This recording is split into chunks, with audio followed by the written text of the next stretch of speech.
Welcome, everyone. It is Faye Waterman. I'm Faye Waterman, and this show is all about talking all things business. I'm a radio host, a conversation curator, and much more, but I'm not going to go into that at all. I'm going to invite my guest tonight, and her name is Jerry Penny, and Jerry Penny is the Nurture Queen of video. Jerry Penny wants to join. I had conversations over the last 3 years on my radio show, and I find that businesses find it difficult to promote themselves and ask, to let people know what they actually do. And it's all about that know, like, and trust factor. So welcome, Jerry. Now, Thanks, babe. Thanks for having me. Jerry has been concentrating on her videoing over the last 12 months, and we've done some work together, putting marketing tools together, putting videos together, and doing all those sorts of things. And she is the queen of editing and making things look great. So welcome, Jerry, and thank you for your time tonight. Thank you, Faye, for having me. Jerry, let's talk about, we're talking all things business here tonight. Let's talk about who you are and where you come from and why you do what you do. And what's your passion and purpose in life? Oh, good. So many questions. Well, first of all, my business is called Nurture Queen Videos, and that's a relatively new business for me. I came up with that name only at the start of last year. I have been in the marketing world for about 20 years now, and I started when I was 10, obviously. Started when you were 10, did you? Oh, I've always been marketing all my life, and lots of experience in corporate marketing, and obviously since becoming a mother, it makes you reevaluate your life, and I started my own business. And what made you start your own business? What was it after you became a mother? You didn't want to actually go out to work and work for somebody else. You needed time and that flexibility to spend time with your children. So you decided that you'd start your own business and make it profitable for you, so you spent more time with your family. Yeah, absolutely. We all know how it is. Well, a lot of people do. Just you can't go back. Not everyone can go back to that corporate lifestyle and traveling and working insane hours. So you've just got to do what works for you, basically. And I started out sort of consulting back to my old work, and then ventured out into sort of working with more small businesses, because that's who generally goes out and networks at networking events. Right. But it was just over the last few years that I started playing around with video a lot more, and I was doing it for clients, and making little promotional videos here and there for them, and then it just made me think, this is a really great tangible product to be offering to small businesses. Is videoing. And why is a great tangible product? What is it about the product that is so great? I see lots of people doing videos, lives on Facebook and all that sort of thing, but they're talking about different things. But what is it that's a great product about videoing, and what do you find when you're working with small businesses? What is it, the thing that they need the most? They need tangible products, because too often, especially in marketing, there's a lot of intangible things, and there's a lot of strategy, there's a lot of do this and do that, and measure your results, and a lot of people put a lot of things into the too hard basket, and they become overwhelmed with that. They get overwhelmed, especially with their marketing efforts, and people either pay a lot of money to get marketing help, or they do it themselves. And video is just one of those things that I saw that there was a market for it, where people need it, people want it, and most people can't produce a good product on their own. And so have to have, that's you have to have the skills to be able to produce it in a professional manner. I mean, we can all produce a video, but it's not necessarily going to be the way that you put it together so that it comes out as professional when they present it to other people. So you create the professionalism around the videos for them to look professional when they're sharing these videos in their business. Yeah, that's right. And, you know, there's so many ways that you can get onto video. It doesn't just have to be your face on the screen. Obviously, there's you can do animation videos, you can do interview styles like this, you can just have music to slides, you can do PowerPoint presentations, anything. You can use stock footage with music and a voiceover, whatever it is. Just I have a challenge this year in a competition called Get On Video 2019. So just do it. Just do it. And do it. Do you find that people, when they are going on video, because I know how I feel in front of a camera, I'd much prefer to be behind the camera. What do you find most people have a fear about getting in front of the camera and speaking, even though they know what they want to say? Does it always come out right, or do they get it wrong? And how many takes would you do with a particular person? And has that fear? There's plenty of that fear and plenty of, oh, I can't look at myself on video any longer. Like someone who was reviewing their content today, she was just saying, I love your work, but I can't look at myself any longer. You really just have to, shall I give you my 10 steps, Faye? Because it's kind of the first step is going to answer that question. Okay, so it's all about getting on video, isn't it? Yes, so it's got an acronym. The 10 steps to get on video, funnily enough, get on video is 10 letters, as I discovered on the weekend. So I made up a little thing about hashtag get on video 2019. Let's share it. So G, is that the right way for you? Hang on. No.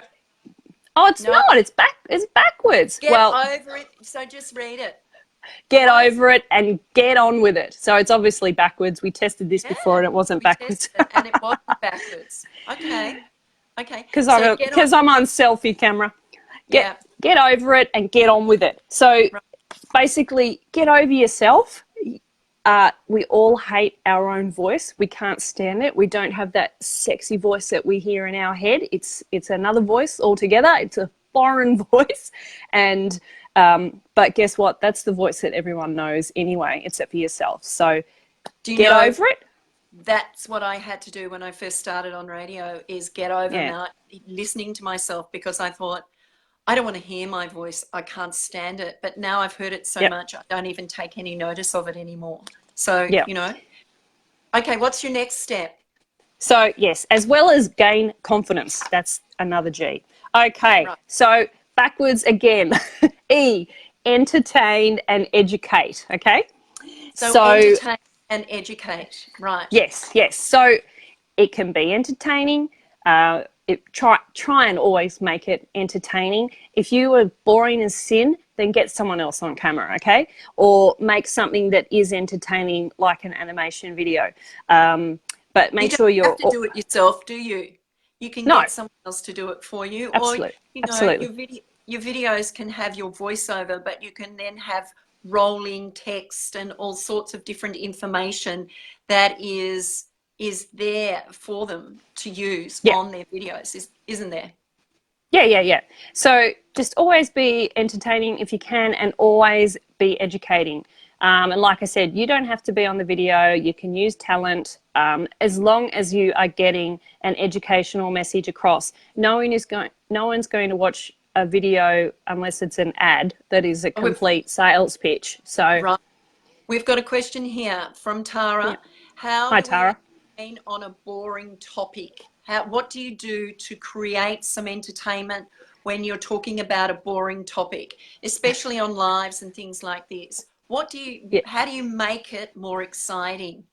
Well, you can you can give a really good headline. First of all, I've got like 101 different things to make even boring topics sound sexy, basically, by giving it a great headline.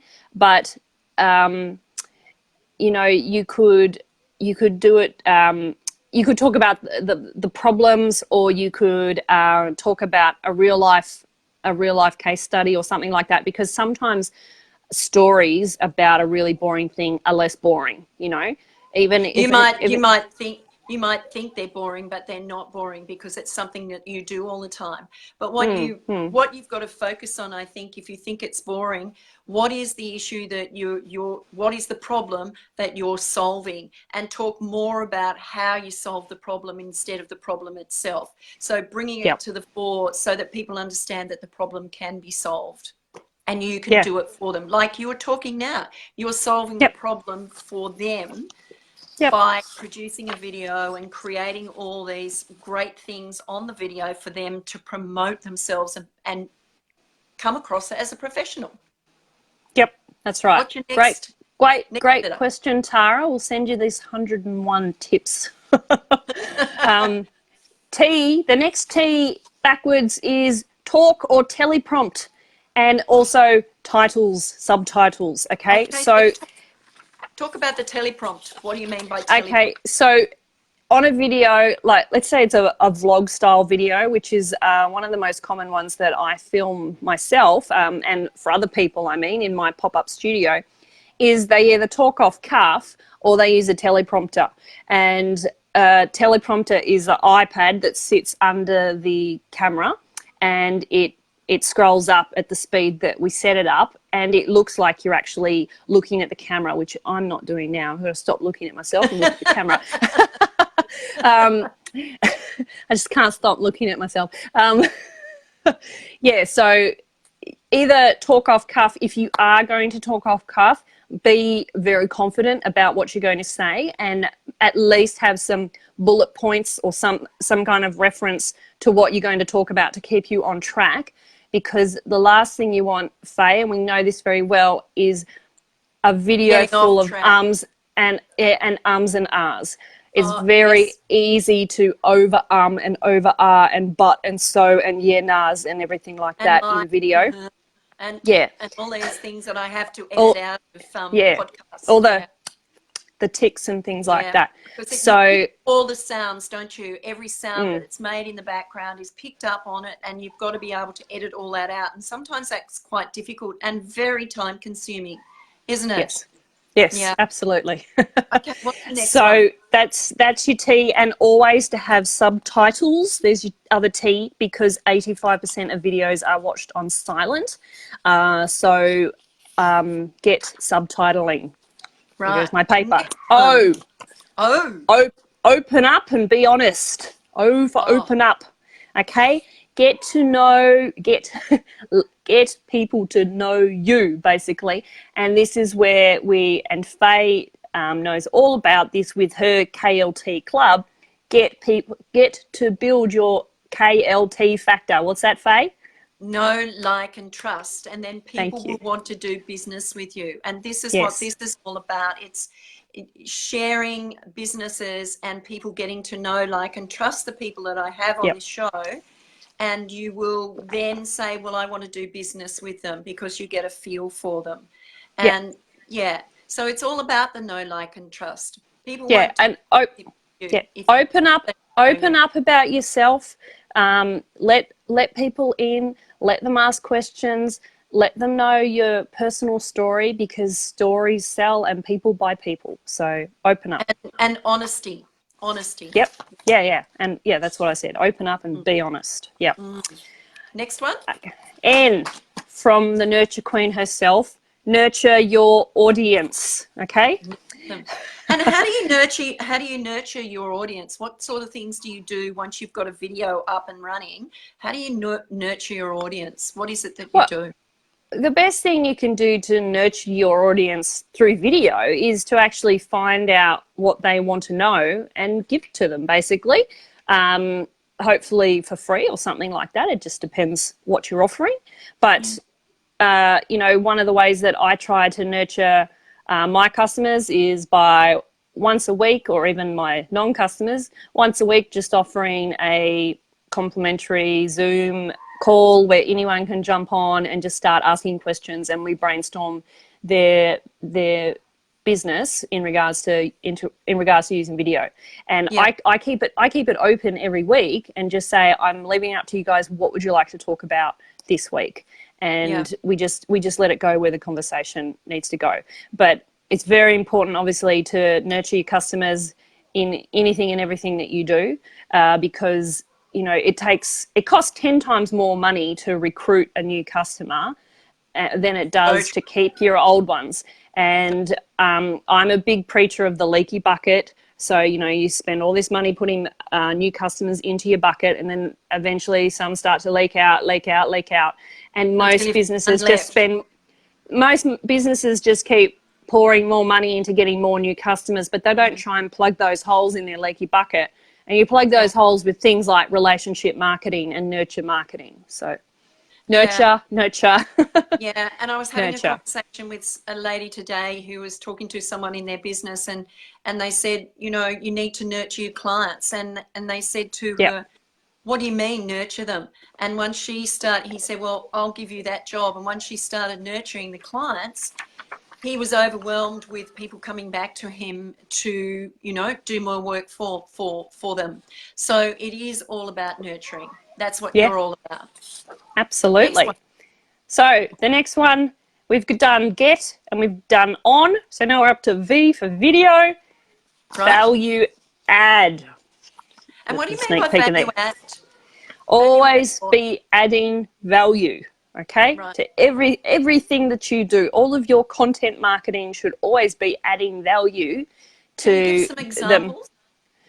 Well, you know, if you're a business coach, okay, for example, I film a business coach every month. He comes in and films about 6 videos per month, and they are just videos that he is adding to his marketing repertoire of things, his tangible products that he is value adding. He talks about 6 different topics every month. He'll talk about setting goals, or you know, your vision or your mission, or, you know, whatever it is. He's got hundreds of topics. And that's all for free? These videos are all for free, so it's giving you information so that you get to know, like, and trust him, and know that he is really honest and wanting to give you the service that he can provide for you.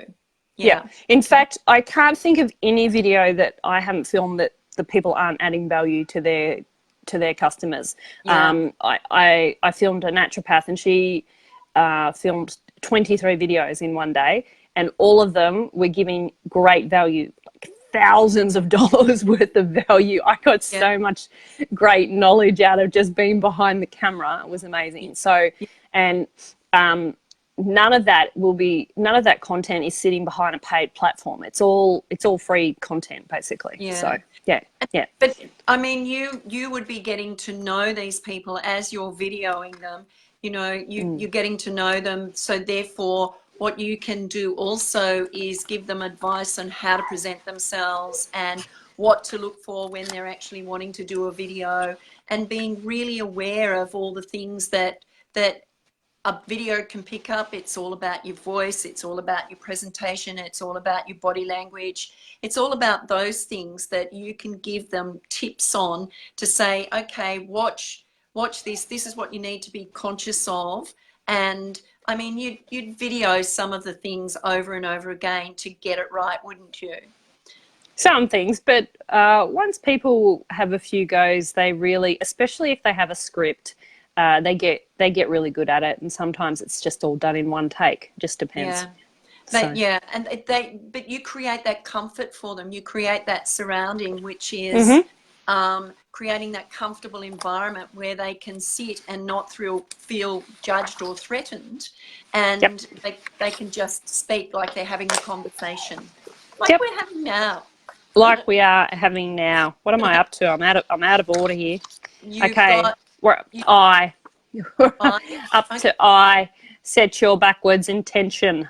So Always have set your intention for your video. There's no point Beautiful. just getting on and rambling. Actually have a plan. How long is it going to go for? What are you going to cover? What are the outcomes going to be from that video?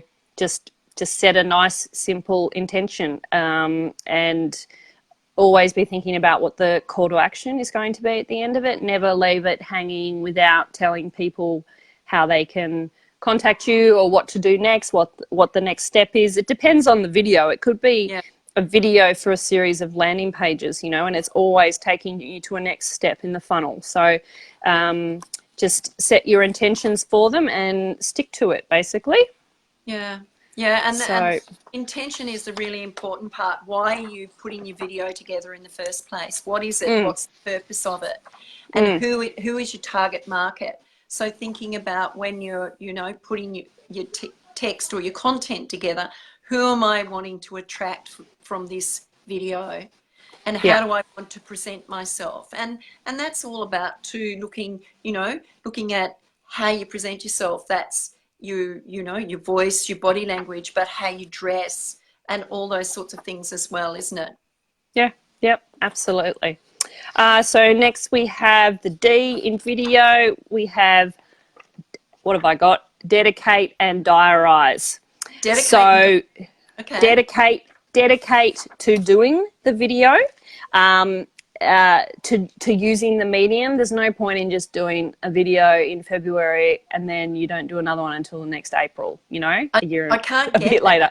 You know, because these videos are valuable marketing tools, and these videos that are done, they can be cut and pasted and creating little snippets so that you can actually use them as marketing tools for promotions that you do. You don't have to use the whole video.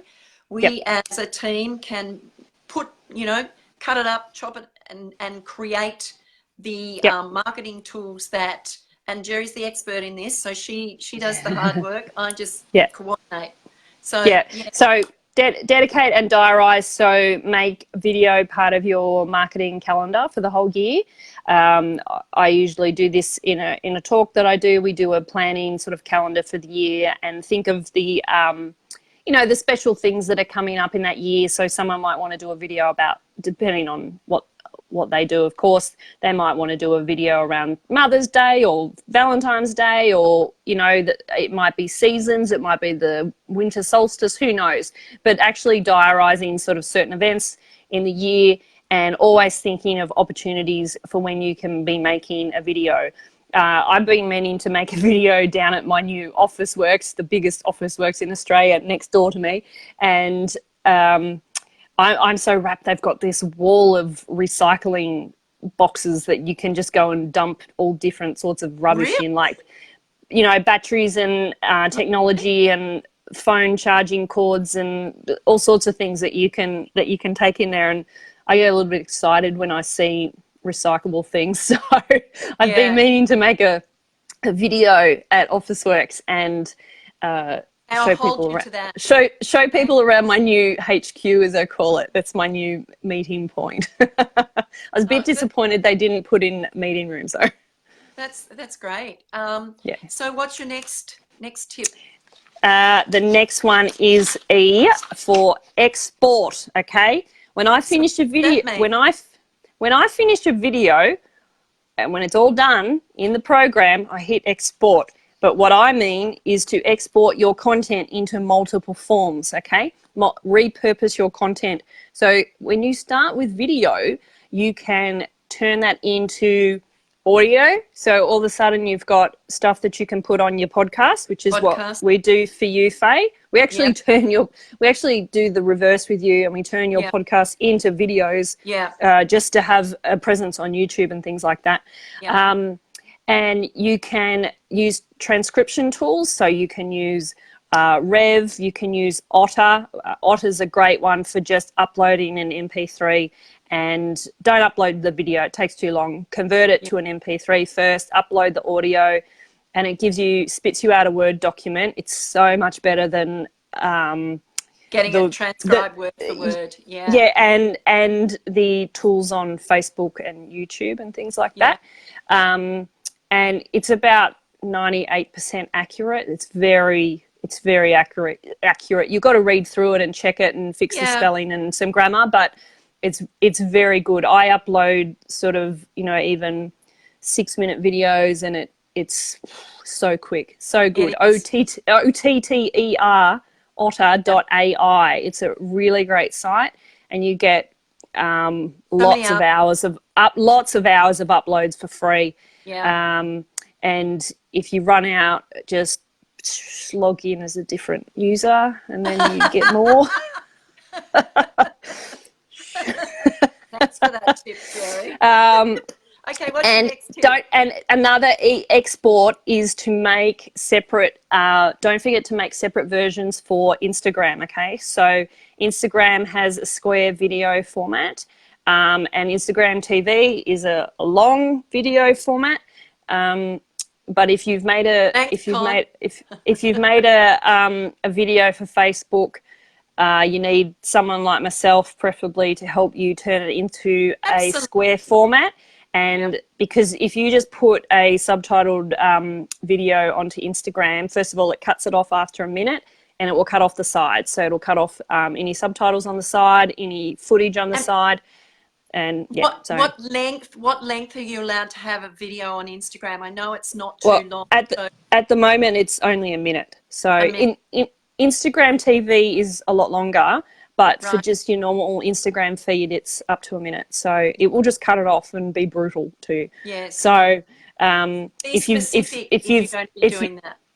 Yeah. If you've spent the time and the effort to do a really good looking video, it doesn't take someone like myself a heck of a lot longer to make an Instagram version for you. So it's worth it. Beautiful. And my last one is to optimize and opt in. Okay. So what do I mean by optimize? That is things like getting all your keywords and backlinks for SEO and all that happening for you. So whenever you load a video onto YouTube, make sure that you put some amazing keywords to represent what your video is about. You can use a lot of keywords on YouTube, and make one or two of them very unique to you. So when you are watching YouTube and you see all those videos appear on the right-hand side, coming up next videos, you are more likely to have more of your own videos if you've tagged something that's really unique to you, because then it's going to find your videos again versus maybe a competition. So use keywords wisely, what people might be searching for, and also include a really good description and, your name and everything like that, especially if you've got quite a unique name.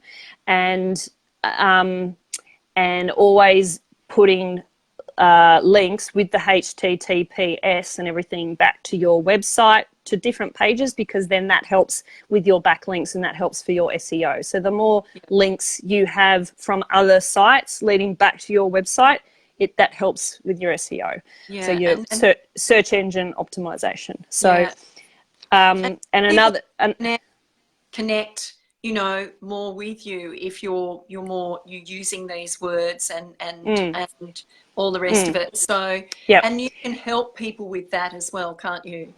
Yeah, absolutely. Another part of the optimization is to always upload to Facebook and Instagram natively. Don't put YouTube links on Facebook. Always upload to LinkedIn natively. It's a pain in the butt sometimes, but just have that video saved on your computer and just start uploading separately, because they all don't like each other, really, especially they're all Facebook. In competition to each other. Yeah, Facebook doesn't like YouTube, but YouTube and Google love each other, obviously. So just make sure that you do that.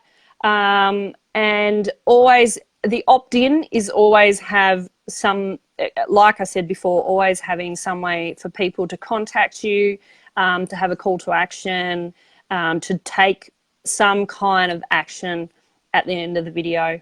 And that's my 10 tips wrapped up by 7:31. That's pretty good. Okay, so how can they get in contact with you, Jerry?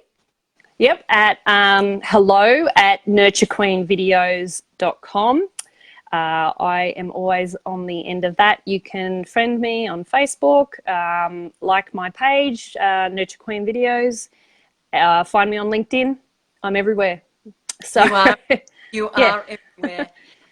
Look, I would just like to say thank you. And what will happen with all these talking all things business, which will be on regularly once a week to start with, and as I get busier, it might go to 2 nights a week or whenever it may be. But Jerry will be working with me to get the videos together. We'll be putting all, all the things. And if you want it all cut up or anything like that done, we'll get that done. But it will be an added extra fee for you. But you know what? It's all worth it in the end. And I create a great podcast opportunity with a podcast, a video, and an e-article, which Jerry and I work closely together with. And if you're interested in promoting your business, connect with me, Talking All Things Business. It's on every week from on Tuesday nights at 7 p.m. for 30 minutes. And if you're interested, just message me and we can book a time for you. I'm booked out until the end of May already. So if you want to get in now. Contact me, send me a message, and I can have a conversation with you. But thank you very much, Jerry. thanks. Amazing, great tips. And looks like we're going to have a lot of work. Fabulous. Thank you, get everyone. Get onto it. Get onto Faye. Thank you. And all right. We'll see you next Tuesday night for Talking All Things Business. Have a wonderful evening and bye for now. Good night, Australia. Good night. Bye.